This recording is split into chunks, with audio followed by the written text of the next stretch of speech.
ওই জন্য সংক্ষিপ্ত আকারে বলছি, আপনারা জানেন যে আমাদের পূর্বপুরুষেরা দুটি কারণে সম্পত্তিকে ওয়াকফ করেছিলেন। ওয়াকফ করেছিলেন দুটি কারণে, এক জনকল্যাণমূলক কাজের জন্যে, আর দুই রবের সন্তুষ্টির জন্যে। সেই দানকৃত সম্পদ ভারতবর্ষে কতটা? 9,56,000 একর জমি। যদি ক্যালকুলেটরে আপনারা হিসাব করেন, আমার মনে হয় ক্যালকুলেটরের সংখ্যা খুঁজে পাওয়া যাবে না, এত জমি। বাৎসরিক আয় যদি হিসাব করা যায়, প্রত্যেক মুসলিম পরিবার যদি মনে করে 100 বছর আমরা কোনো কাজবাজ করব না, শুধু আমাদের বাপদাদার 14 পুরুষ আগেকার দানকৃত ওয়াকফ সম্পত্তির ইনকাম খেয়ে বেঁচে থাকবো, 100 বছর ধরে একটা পরিবার বেঁচে থাকতে পারবে। এত সম্পত্তি রয়েছে সারা ভারতবর্ষে। শুধু এই নয়, আর একটা তথ্য আপনাদেরকে বলি যে ভারতবর্ষের থেকে ওয়াকফ সম্পত্তির প্রতি নরেন্দ্র মোদীর এত লোভ কেন? আপনারা যারা টিভি দেখেন, ডিসকভারি বলে একটা চ্যানেল আছে টিভিতে, হ্যাঁ, এনিম্যাল প্ল্যান বলে একটা চ্যানেল আছে টিভিতে, সেখানে দেখবেন বাঘ, ভল্লুক ইত্যাদি দেখানো হয় না? হয়। আচ্ছা বলুন তো, বাঘ তৃণভোজী প্রাণী না মাংসাশী প্রাণী? মাংসাশী প্রাণী, ও মাংস খেতে পছন্দ করে, তাই না? দেখবেন আপনারা জঙ্গলে গরু আছে, জঙ্গলে মহিষ আছে, জঙ্গলে ছাগল আছে, জঙ্গলে হরিণও বসবাস করে। বলুন এবারে বাঘ কার মাংস খেতে বেশি পছন্দ করে? হরিণের। তার মানে বাঘও জানে যে এর মাংস খুব টেস্টফুল এবং এতে অনেক ভিটামিন আছে। কি বলছি বুঝতে পারছেন না? আমাদের দেশের মাটিতে হিন্দুদের দেবত্ব সম্পত্তি রয়েছে, তাদের নরেন্দ্র মোদী সরকারের কোনো অভিযোগ নেই। সারা ভারতবর্ষের মাটিতে অজস্র সম্পদ রয়েছে বিভিন্ন কোম্পানিদের, তাতে কোনো অভিযোগ নেই, দখলদারিত্বের কোনো প্রয়োজন মনে করে না। কিন্তু মুসলমানদের সম্পত্তিগুলো দখল করে নিতে হবে। তার একটা কারণ আপনারা জানেন, সারা ভারতবর্ষের রেল হচ্ছে বৃহৎ সম্পদ, দ্বিতীয় বৃহত্তম সম্পদ হচ্ছে আমাদের ওয়াকফের সম্পত্তি, 9,56,000 একর জমি। ভাবতে পারা যায়? এটা ভাবতে অবাক লাগে। আর একটা তথ্য আপনাদেরকে বলে দিয়ে যাচ্ছি, সেটা হচ্ছে এই, আপনারা জানেন যে 1947 সালে 15 আগস্টে দেশ স্বাধীনতা লাভ করেছে। তারপরে বলি 1956 সালে কংগ্রেস পিরিয়ডে ওয়াকফের ব্যাপারে একটা বিল পাস করা হয়েছিল, আইন নিয়ে আসা হয়েছিল যে সারা ভারতবর্ষের যত ওয়াকফের সম্পত্তি, সমস্ত সম্পত্তিটা একটা বোর্ড দ্বারা নিয়ন্ত্রিত হবে। ওই জন্য আপনারা ইমাম সাহেবের ভাতা, মুয়াজ্জিনের ভাতা, বিভিন্ন রকমের মসজিদ মাদ্রাসার সমস্যা নিয়ে এতদিন পর্যন্ত আমরা কলকাতার ওয়াকফ বোর্ডে চলে যেতাম আমাদের সমস্যার সমাধান করার জন্য। কিন্তু ভারতবর্ষের একজন কুলাঙ্গার, একজন দেশদ্রোহী, ইমানের শত্রু এমন এক প্রধানমন্ত্রী নির্বাচিত হয়েছে, ইনি এমন এক আইন পাশ করেছেন যে আইন বলবৎ হলে আমরা ওয়াকফ বোর্ডের দ্বারা আমাদের সম্পদ পরিচালনা করতে পারবো না।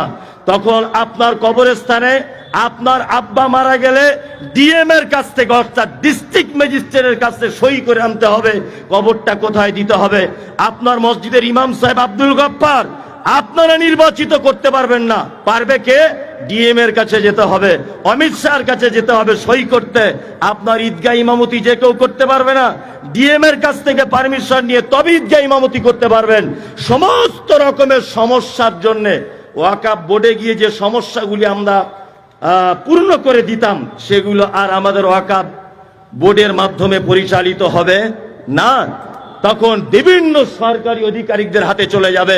আর আপনারা জানেন যে সারা ভারতবর্ষের মানে উচ্চ পদস্থ যত অফিসার রয়েছে, ডিএম বলুন, এসডিএ বলুন, আইপিএস বলুন, তার সিংহভাগ অফিসার আরএসএস দ্বারা পরিচালিত। আরএসএস দ্বারা পরিচালিত। আপনি যাবেন, আপনি যখনই যাবেন যে আমার মসজিদের জমির সমস্যা ওয়াকফের সম্পত্তি, আমার ঈদগাহ জমির সমস্যা ওয়াকফের সম্পত্তি, তখন বলবে ঠিক আছে আজকে হবে না বাবু, আপনি 3 দিন পরে আসুন। কারণ এটা সব আরএসএস দ্বারা পরিচালিত। আপনারা জানেন যে আজকের এই মিটিং, আজকের এই সমাবেশ, এই বিল প্রত্যাখ্যান করতে হবে এর দাবিতে আপনাদেরকে আর একটা লেটেস্ট খবর বলে দিই, সেটা হচ্ছে এই যে সারা ভারতবর্ষের আমরা যাকে প্রধানমন্ত্রী হিসেবে নির্বাচন করেছি, ইনি প্রথম থেকেই একটু পরের জিনিসের লোভ বেশি, নিজের বউকে নিয়ে সংসার করতে পারে না, হাসিনাকে নিয়ে বসে আছে। কি বলছি বুঝতে পারছেন না? উনি নিজের বউকে নিয়ে সংসার করতে পারেননি, এখন হাসিনার প্রতি এত ভালোবাসা, ওনাকে রেখে দিয়েছেন ঠাকুরের মতো। উনি মুসলিম বিদ্বেষী, মুসলমানদেরকে দেখতে পারে না, কিন্তু হাসিনাকে খুব ভালোবাসে উনি, কেন জানি না। ইনি হচ্ছেন সেই প্রধানমন্ত্রী, আরে ওয়াকফ সম্পত্তি তো একটা বৃহত্তম আন্দোলনের জায়গা। এই সেই প্রধানমন্ত্রী যিনি কেদারনাথের মন্দিরের সোনার ঘন্টা চুরি করে পিতলের ঘন্টা দিয়ে পরিবর্তন করে দিয়েছে। ইনি সেই প্রধানমন্ত্রী, ইনি সেই প্রধানমন্ত্রী। আপনি কাদের কথা বলছেন? সারা ভারতবর্ষের ওয়াকফ সম্পত্তির কথা বাদ দিয়ে দেন। পশ্চিম বাংলাতে যে বাংলার মানুষ আমরা, ৮০,৫৪৮ একর জমি আমাদের পশ্চিম বাংলার মাটিতে। তার বাৎসরিক আয় যদি হিসাব করা যায় ৮,৫৫৩ কোটি টাকার আয় হয়। ইমাম সাহেবদের ভাতা দেয় মমতা সরকার ২৩০ কোটি টাকা। বাকি টাকাগুলো যায় কোথায়? কোথায় যায়? সব তথ্য আমাদের কাছে আছে, সব তথ্য আছে। আমরা কলকাতাতে বক্তব্য দিয়ে এসেছি, প্রতিদিন ৪টে-৫টা করে প্রোগ্রাম করছি, এখন আবার লালগোলাতে গিয়ে করব। সব জায়গাতে আমাদের কাছে তথ্য পেশ করব। তথ্য যদি মনে হয় আমরা পেশ করতে পারবো, যখন তখন তথ্য পেশ করতে পারবো। কোথায় আপনি এত বদমাইশি করছেন? হ্যাঁ, সারা ভারতবর্ষে আপনার কি আছে? ১,৫০০ বছর এদেশ আমরা শাসন করেছি, ১,৫০০ বছর। লাল কেল্লা মুসলমানদের, দিল্লি জামে মসজিদ আমাদের, কুতুব মিনার আমাদের, হাজারদুয়ারি আমাদের, কলকাতার হাইকোর্ট আমাদের, ইডেন গার্ডেন আমাদের। আপনারা জানেন কলকাতা নেতাজি সুভাষচন্দ্র বিমানবন্দর এয়ারপোর্ট রয়েছে। এয়ারপোর্টের ভিতরে যশোর রোডের বাম দিকে তাকিয়ে দেখবেন, এয়ারপোর্টের পাঁচিলের ভিতরে এখন ছোট্ট একটা মসজিদ আছে। আছে না নেই? আছে। ওইখানে যদি মুসলমানদের বসবাস না থাকবে, ওই সম্পত্তি যদি মুসলিমদের না হবে, তাহলে কি এক রাত্রি জেন ভূতে এসে মসজিদ করে দিয়ে চলে গেল? তার মানে তুমি যে এয়ারপোর্টে নামো, ওটা আমাদের বাপের সম্পত্তি। আপনারা জানেন কলকাতার একটা জায়গার নাম হচ্ছে আপনার টালিগঞ্জ। জায়গাটা ইতিহাস খুলে দেখবেন, আসলে জায়গাটার নাম হচ্ছে টি আলীগঞ্জ, যার ফুল ফরম হচ্ছে তাহের আলীগঞ্জ। প্রায় ২৭০ বিঘা জমি আজও পর্যন্ত ওখানে আছে। গলফ ক্লাব মুসলমানদের সম্পত্তি, Eden Garden, East Bengal, Mohun Bagan, Shaheed Minar, brigade. আপনার যেখানে বসে আমাদের ইমাম ভাতা পাবো না, এই রায় যেখান থেকে বার হয়েছিল, সেই হাইকোর্টটাও আমাদের সম্পত্তির উপরে অবস্থিত। তুমি কাদের কথা বলছো? আসলে উনি এমন এক বদমায়েশ লোক, দিল্লিতে জেনে রয়েছেন। বিভিন্ন ইস্যুতে তিনি রাজনৈতিক দ্বন্দ্ব লাগাতে চাইছেন। যখন ২০১৩ সালে ভারতবর্ষে প্রথম ক্ষমতা আসে ১৩-১৪তে, কোন ইস্যুতে এসেছিলেন? বাবরি মসজিদের ইস্যুতে এসেছিলেন। উনি বলছেন, বারবার প্রমাণ করতে চেয়েছেন যে রামের নাকি মসজিদের ভিতরে জন্ম হয়েছিল, মন্দিরের ভিতরে। মুসলমানরা ওইটা পরিবর্তন করে বাবরি মসজিদ তৈরি করেছিল।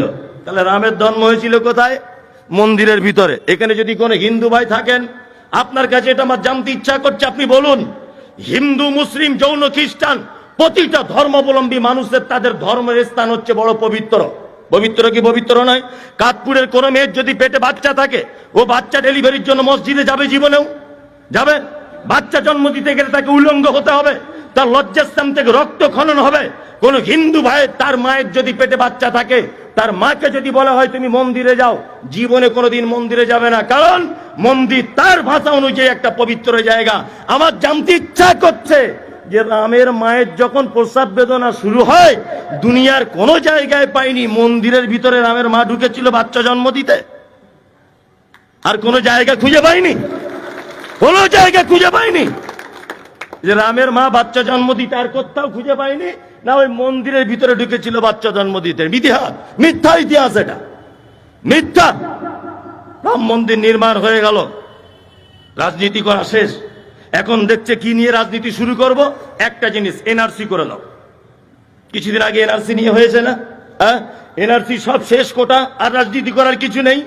দেখছে আমরা প্রথম দুবার একক সংখ্যাগরিষ্ঠতায় ভারতবর্ষে এসেছি ক্ষমতায়, আর তো নয়, এবার বিভিন্ন এরোর সাথে যুক্ত হয়ে আমাকে ক্ষমতা আসতে হচ্ছে, আর বেশি দিন আমার টিকিট নেই।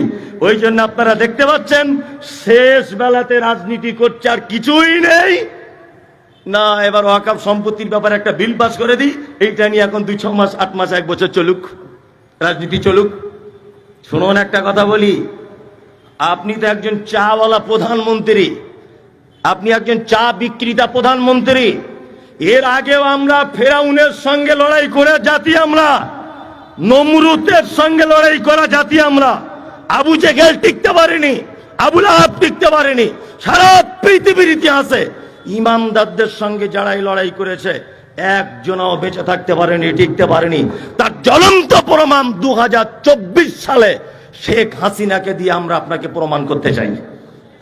হ্যাঁ, আলেম ওলামাদেরকে দিয়ে জেলখানাতে বন্দি করে, আলেম ওলামাদের আয়না ঘরের ভিতরে যে মেরেছে, এমন সাজা আল্লাহ দেখিয়েছে যে রাতারাত্রি হেলিকপ্টারে করে দাদার কাছে আশ্রয় নিয়েছে, টিকে থাকতে পারেনি।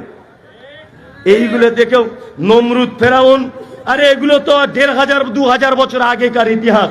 2024 সালের টাটকা ইতিহাস দিয়ে আপনাকে এটা প্রমাণ করতে পারি যে আমরাই সেই জাতি, আমাদের বিরুদ্ধে যারাই লেগেছে তারা পৃথিবীতে অপমান অপদস্থ হতে বাধ্য হয়েছে।